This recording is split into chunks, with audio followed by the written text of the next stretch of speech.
Domantas Sabonis is a player that I believe has the potential to be a top 10 player in the NBA. Despite starting off his career relatively slow and unknown, Sabonis has consistently bet on himself, and as you're going to see, it's paying off greatly.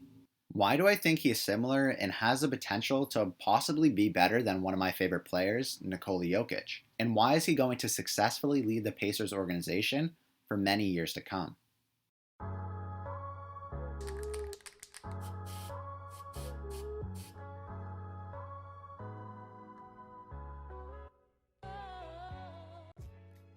Domantas Sabonis comes from a basketball background. His father, Arvydas Sabonis, was a great Lithuanian basketball player who won two bronze medals for the Lithuanian national team in the Summer Olympics and played for many years professionally in Europe. Arvydas even joined the Portland Trailblazers at the age of 31, remained on their team for 7 seasons until the age of 38, and averaged 12 points and 7 rebounds a game in that time. Since Arvydas was a professional basketball player, it made Domantas think that he could be the same. Domantas started his professional basketball career early, as at the age of 16 he was playing professionally in Spain. Domantas was playing the long-term game though, as during his time playing professionally as a teenager, he never signed a contract, and this was so that he could remain eligible to play in the NCAA. That's some commitment. Being 16 and able to make a grown man's wage and holding out for the opportunity to play in college is a pretty mature and smart thing to do.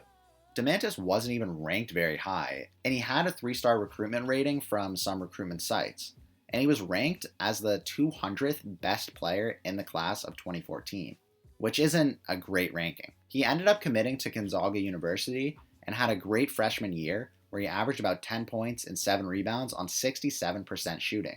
That season, Gonzaga ended up making the Elite Eight for the NCAA Division I March Madness tournament for only the second time in school history, and they lost to the soon-to-be national champions, Duke Blue Devils. Sabonis returned for his sophomore season instead of declaring for the NBA draft, and he once again had a great season.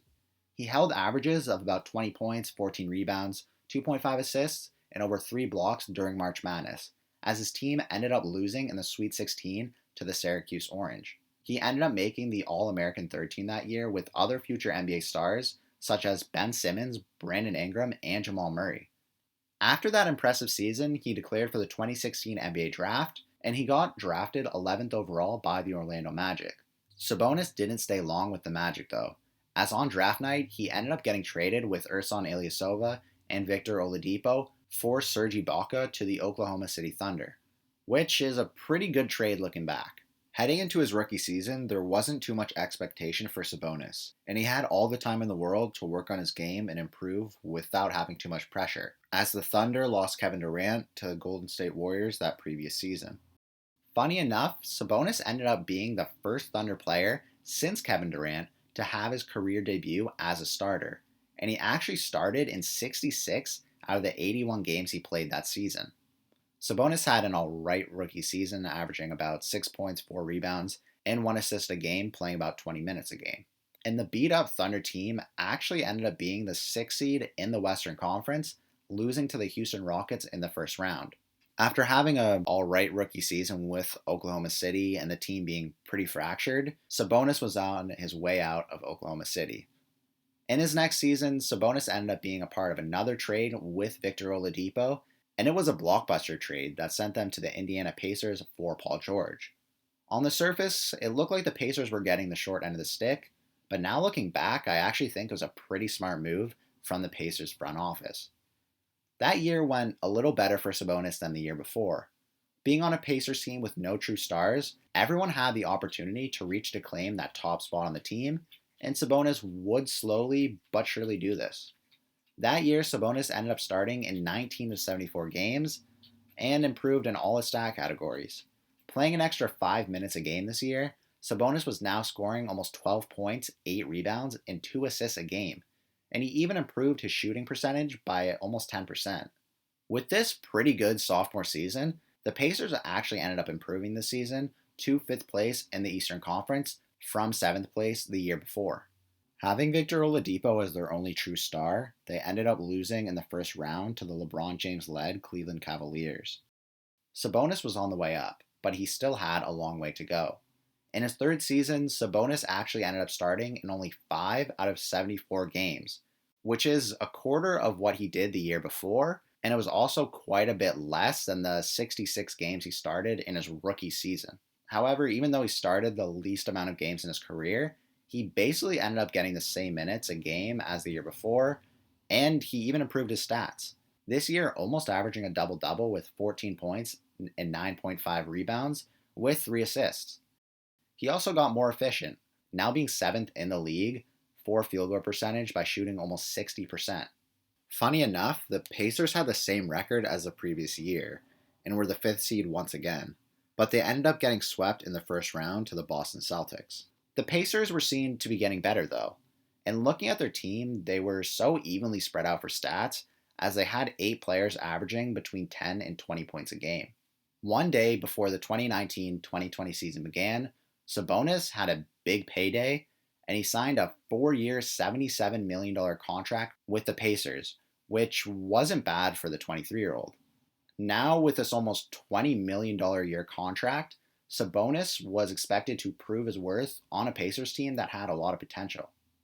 During that year, Sabonis was a starter in all 62 games he played, and once again, he improved in all his stats, now scoring 18.5 points, 12.5 rebounds, and 5 assists, while still having a high shooting percentage, being 15th in the league. He also got a 10-minute per game increase from the previous season, now getting 34 minutes a game. Sabonis also got his first All-Star appearance as well, and at that point, I think he could be declared as the face of the Indiana Pacers organization.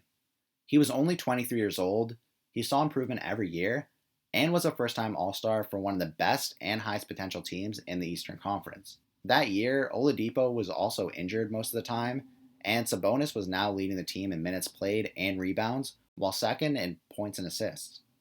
The Pacers then finished the season in 4th place, but they got swept again, this time to the Miami Heat.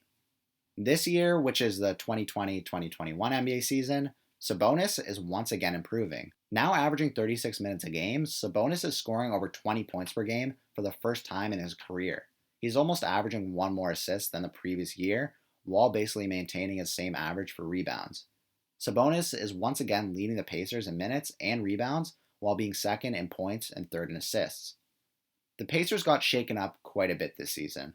They were involved in one of the craziest trades of all time, which was a 4-team trade that ended up sending James Harden to the Nets. What may have got lost in the details of that trade is that Oladipo was sent to the Rockets, and the Pacers ended up getting Karis LeVert and a 2nd-round pick, which isn't too bad in my opinion.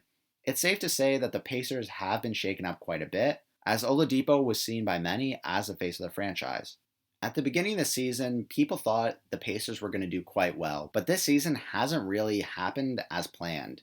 Teams that were pretty good the last couple of years, such as the Raptors and Celtics, are doing quite a bit worse than what people thought. With the Pacers, the same phenomenon is happening, with them hovering around the play-in tournament. This means that the Pacers might not actually end up making the playoffs, but we'll have to see about that. Regardless of how the season goes, I think in the future they're in good hands. And if people didn't previously see Sabonis as the go-to guy in Indiana, I think he could now take that title. For a player that is only 24, has improved in every season, and shown that he can be given an increased role, I think Sabonis is really going to rise to the opportunity. A player that I think can be compared to Sabonis is Nikola Jokic. Jokic is a better player at this moment, as he's almost averaging a triple-double this year. He regularly puts up crazy stat lines, and is the leader of the Denver Nuggets, which are one of the best teams in the league. But what if I told you that Sabonis may be following directly in Jokic's footsteps? Jokic got his first All-Star appearance in his 3rd season. He's an international player from Europe, he's only 1 year older than Sabonis, and he's even the same height, although Jokic is 44 pounds heavier. It makes sense that Sabonis is a little quicker and can play for more minutes than Jokic. Crazy enough, when comparing how Jokic's and Sabonis' careers have gone thus far, they're quite similar. Both players have seen a general increase in their stats throughout the years. Although Jokic started his career off with better stats, Sabonis has seen more of a steady increase. Comparing Jokic's 2019-2020 season, when he was 24 in his 5th season in the NBA, which is the same age and experience that Sabonis has now, Sabonis is actually on track to have better stats than Jokic. So what's in store for Sabonis? Could he be the next great European player? It certainly looks like it. For someone that's been playing professionally since the age of 16, is constantly improving, and is in the perfect situation to lead a team and get better with them, it looks like Domantas Sabonis is going to be something special. What do you think Sabonis' potential is? Is he going to be an all-time great European NBA player? Like, comment, subscribe, and thanks for watching.